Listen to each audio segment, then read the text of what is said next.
आपको अपडेट करें, डॉक्टर इमरान फारूक कत्ल केस में अहम पेशरफ्त सामने आई। एफआईए का साबिक गवर्नर सिंध डॉक्टर इशरतुल इबाद से भी पूछताछ का फैसला। जराये के मुताबिक वजारत दाखिला की इजाजत के बाद डॉक्टर इशरतुल इबाद से तफ्तीश के लिए एफआईए की टीम दुबई जा सकती है। इसी पर बात करेंगे, कराची से जुहेब जिएजा हमारे साथ मौजूद हैं। जुहेब, बताइएगा, रिपोर्ट भी सामने आई, बरतानिया ने भी कहा कि हम जो है रिपोर्ट पाकिस्तान को भेज देंगे। उस हवाले से बताइएगा, डॉक्टर इशरतुल इबाद का नाम अंदर क्यों आया?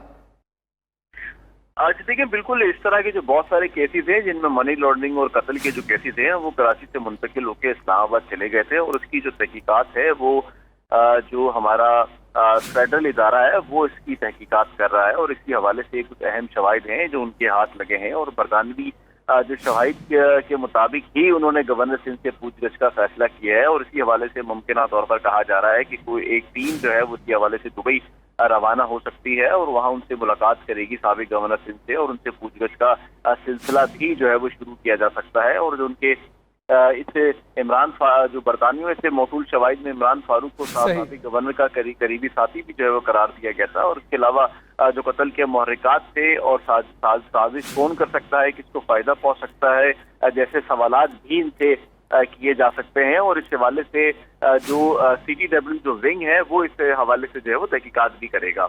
जी ठीक है। साबिक गवर्नर सिंध डॉक्टर इशरतुल इबाद से तफ्तीश के लिए FIA की टीम दुबई जा सकती है। ज़ुहैब, बहुत शुक्रिया।